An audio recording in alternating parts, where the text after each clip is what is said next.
Hello students, welcome to Centum channel. 11th standard accounts unit 4ல 4th sum பார்க்கலாம். exercise 4ல 4th sum பார்க்கலாம் வாங்க. prepare furniture account prepare பண்ணணுமா இந்த transactions வச்சு 2016 January 1 furniture in hand நம்ம கையில் furniture இருக்கு. அதாவது 2015ல December 31st furniture அக்கௌண்ட்டுக்கு அதாவது ஃபர்னிச்சருக்கு லெட்ஜர் அக்கௌண்ட் போட்டிருப்பாங்க. அதுக்கான நமக்கு பேலன்ஸ் ப்ராட் டவுன் வர்றது தான் ஃபர்னிச்சர் இன் ஹேண்டுன்னு 2016க்கானது ஃபர்னிச்சர் இன் ஹேண்டுன்னு எடுத்துப்பாங்க ஜான்வரி 1க்கு. அது பேலன்ஸ் ப்ராட் டவுன் நமக்கு என்ன வந்திருக்கு, ஃபர்னிச்சர் அக்கௌண்ட் 2015 எண்டிங்கில் 2000 வந்திருக்கு. அப்போ ஃபர்னிச்சர் நம்ம கையில் இருக்குன்னா ஃபர்னிச்சர் வந்து அசஸ் நமக்கு எதில் வரும், டெப்டாஸில் வரும். ஓகேங்களா. அடுத்தது purchase January 1 purchase furniture for cash. இதுக்கு டிரான்சாக்ஷன் எப்படி எழுதுவோம், பர்ச்சேஸ்டு ஃபர்னிச்சர். அப்போ ஃபர்னிச்சர் வந்து டெப்டார் பண்ணுவோம். ஓகேங்களா. ஏன்னா purchase debit what comes in இப்போ ஃபர்னிச்சர் உள்ளே வருது. இப்போ பர்ச்சேஸ் டெப்டார் பண்ணுவோம்.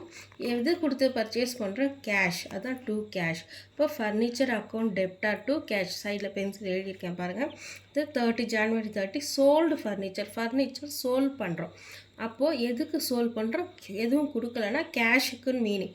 அப்போது கேஷ் அக்கௌண்ட் டெப்டார் டு என்ன சோல்ட் பண்ணுறோம், டு ஃபர்னிச்சர். ஓகேங்களா. இது ஃபஸ்ட்டு, இது செகண்ட் என்ட்ரி, இது தேர்ட் என்ட்ரி. ஓகேங்களா. இப்போ இதை வச்சு நம்ம ஃபர்னிச்சர் அக்கௌண்ட் போடணும். இப்போ இது வந்து டெப்டாரில் வரும், இங்கேயும் ஃபர்னிச்சர் டெப்டாரில் வரும். சோல்வ் பண்ணுறதுனால ஃபர்னிச்சர் இங்கே கிரெடிட்டாரில் வரும். ஓகேங்களா. இப்போ ஃபர்னிச்சர் அக்கௌண்ட் போடலாம் வாங்க. Furniture account debtor side, creditor side, date particulars ledger folio amount, date particulars ledger folio amount. First one furniture in ஹேண்டுன்னு இருக்குது. அப்போ வந்து அங்கே பேலன்ஸ் ப்ராட் டவுன் இருக்கிறது தான் நமக்கு இங்கே ஹேண்டில் இருக்கும். அதனால் அதே மாதிரி January 1 to balance brought down எவ்வளோ கொடுத்துருக்காங்க, 2000. ஃபர்னிச்சர் ஹேண்ட் 2000 கொடுத்துருக்காங்க. அது 2000 எழுதிக்கும். அடுத்தது பர்ச்சேஸ் ஃபர்னிச்சர் ஃபார் கேஷ். இப்போ ஃபர்னிச்சர் இங்கே எங்கே வரும், டெப்டாஸில் வரும். அதுக்கு எது கொடுத்து பர்ச்சேஸ் பண்ணுறோம், கேஷு. அப்புறம் டெப்டார் சைடில் அதே ஜான்வரி 1 டு கேஷ் அக்கௌண்ட் 4000 எழுதிக்கிறீங்க. Next January 30 sold furniture. இந்த ஃபர்னிச்சர் வந்து கிரெடிட்டாஸில் இருக்குது. எதுக்கு சோல்ட் பண்ணுறோம், கேஷ்க்கு.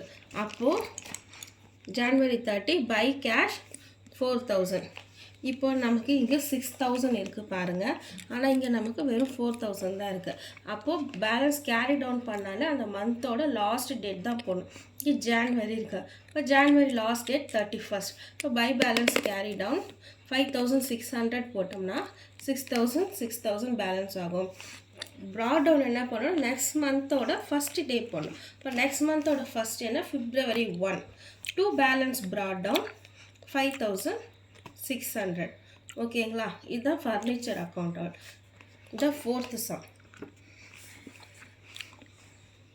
எல்லாரும் நோட் பண்ணிக்கோங்க.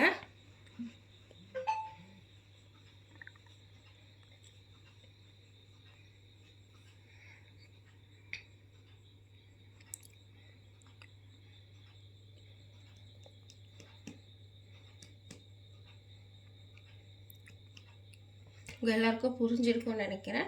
தேங்க்ஸ் ஃபார் வாட்சிங்.